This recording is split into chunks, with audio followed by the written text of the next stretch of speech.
নাগরদোলা, বায়োস্কোপ সহ গ্রামীণ ঐতিহ্য সম্পর্কে শিক্ষার্থীদের জানাতে নববর্ষে ব্যতিক্রমধর্মী আয়োজন করেছে Bashundhara public school and college.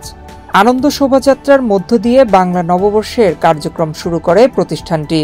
বাঙালি ইতিহাস ও ঐতিহ্যকে শিক্ষার্থীদের মাঝে তুলে ধরতে মেলার আয়োজন করেছে প্রতিষ্ঠানটি। মেলায় এসে বিভিন্ন স্টল ঘুরে আনন্দিত শিক্ষার্থীরা। অনেক স্কুলে পড়েছি, সেখানে এরকম নববর্ষ হয়নি। এখানে আমার নববর্ষ হয়েছে। আমি এখানে এসে অনেক খুশি আর অনেক কিছু শিখতে পেরেছি। বিশেষ করে আমি আমার প্রধান শিক্ষককে ধন্যবাদ জানাতে চাই। সবাইকে নববর্ষের শুভেচ্ছা। সবাইকে নববর্ষের শুভেচ্ছা। স্কুলে এসে আজকে কেমন লাগতেছে তোমাদের? অনেক ভালো লাগতেছে, মজা লাগতেছে। অনেক ভালো লাগতেছে, মজা লাগতেছে। নাগরতলা দেখছি, খেলার জিনিস দেখছি, দোলনা দেখছি, অনেক কিছু দেখছি। আমাদের স্কুলের সবকিছু অনেক ভালো লেগেছে। এখানে এই বৈশাখের উৎসবটা তুলে ধরা হয়েছে, বাচ্চাদেরকে এন্টারটেনমেন্ট দেওয়া হয়েছে, সবকিছু আমার অনেক ভালো লেগেছে। কি দেখছো? বাঘ দেখছি, হরিণ দেখছি, মোটু পাতলু দেখছি, শিনচেন দেখছি। ওয়ালটন আবারও মিলিয়নিয়ার অফারে ওয়ালটন ফ্রিজ কিনে আপনিও হয়ে যেতে পারেন মিলিয়নিয়ার। শিক্ষার্থীদের আয়োজনে এত সুন্দর মেলা উপহার দেওয়ায় অভিভাবকরাও আনন্দিত। প্রতি বছর যেন এমন কার্যক্রম অব্যাহত থাকে, এমনটাই প্রত্যাশা অভিভাবকদের। এত সুন্দর আয়োজন হবে আমরা কল্পনাও করতে পারিনি। আমরা সবাই খুব বেশি খুশি এমন আয়োজন পেয়ে। আমার বাচ্চা অনেক বেশি খুশি। ওরা এত সুন্দর আয়োজনে এসে ওরা মুগ্ধ হয়েছে, সঙ্গে আমরাও, গার্ডিয়ানরাও। সাধারণত এই ধরনের আয়োজন অন্যান্য স্কুল করে কিনা আমার জানা নেই। আজকের আয়োজনটা আমার খুবই ভালো লাগছে। এত মনোমুগ্ধকর পরিবেশ এবং সমস্ত আয়োজন সবই বাচ্চাদেরকে খুবই আপ্লুত করেছে।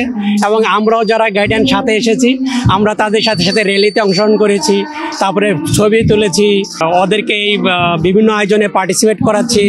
এমনকি বাচ্চাদেরও যে গালের মধ্যে শুভ নববর্ষ যে আর্ট করছে সেটার মধ্যে পার্টিসিপেট করেছি। মানে অন দ্য হোল আসলে অসাম লাগতেছে। আর বসুন্ধরাকে অসংখ্য ধন্যবাদ যে ওনারা এত সুন্দর একটা স্কুল প্রতিষ্ঠিত করেছে। এখানে নাগরদোলা আছে, তারপর বায়োস্কোপ আছে। তো এগুলো তো হচ্ছে মানে পহেলা বৈশাখে এগুলো করা হয়। তো বাচ্চারা, আমরা কিন্তু নর্মালি নাগরদোলাতে ওদেরকে নিয়ে যাই না। মানে এই ধরনের কালচার খুব একটা কম যাওয়া হয়। কালচার বলতে মেলা টেলাতে খুব কম যাওয়া হয়। তো ওরা মানে এই যে এগুলো দেখতেছে, এই যে এখানে মেলার স্টল বসেছে, এগুলো ওরা দেখতেছে, এটা তো অবশ্যই ওদের মানে শিখছে যে হ্যাঁ, বৈশাখী মেলা মানে কি, বা বৈশাখ মানে কি, পয়লা বৈশাখ মানে কি। নেক্সট ওদের প্রজন্মটা বুঝতে পারবে যে বাংলা ঐতিহ্য আগেও ছিল, এখন আছে, আগামী দিনেও থাকবে। মানে ওরা যাতে ধরে রাখতে পারে বিষয়টাকে। বাংলার ঐতিহ্য ও সংস্কৃতির সঙ্গে শিক্ষার্থীদের পরিচয় করানোর জন্যই এই উদ্যোগ নিয়েছে Bashundhara public school and college. বাংলার ঐতিহ্য, বাংলার যে সংস্কৃতি, সেটার সাথে বাচ্চাদেরকে, স্টুডেন্টদেরকে, ছাত্রদেরকে পরিচিত করে তোলা, একই সাথে বাংলার যে বিভিন্ন রকম গৌরব, সেই গৌরবকে তাদের জানানো। এবং আমাদের কিছু কিছু ঐতিহ্য, লাইক আপনার নাগরদোলা, যেমন আপনার ঘোড়ার গাড়ি, এগুলো আগে ছিল না, এগুলো অনেক পুরনো খেলা, বাট এগুলোর সঙ্গে তাদেরকে একটা পরিচিত করে তোলা। আপনি দেখবেন আমার অনেকে অভিভাবক সব এসছে এবং তারা পাড়া প্রতিবেশী সহ অনেকে আসছে। তো আমি পারিবারিকভাবে, সামাজিকভাবে একটা বন্ধনের চেষ্টা করছি, যেন তাদের মধ্যে একটা বন্ধনের সৃষ্টি হয়, একটা মূল্যবোধের সৃষ্টি হয় বাচ্চাদের মধ্যে।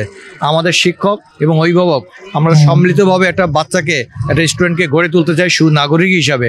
তো এইটা একটা প্ল্যাটফর্ম হিসেবে আমি ব্যবহার করতে চাচ্ছি এবং সেই জন্য আমরা এটাকে ক্ষুদ্র পরিসরে আয়োজন করেছি। ইনশাল্লাহ ভবিষ্যতে আমরা এটাকে আরও বড় পরিসরে আয়োজন করব বলে আশা রাখি। নয়ন বিশ্বাস, বাংলাদেশ প্রতিদিন।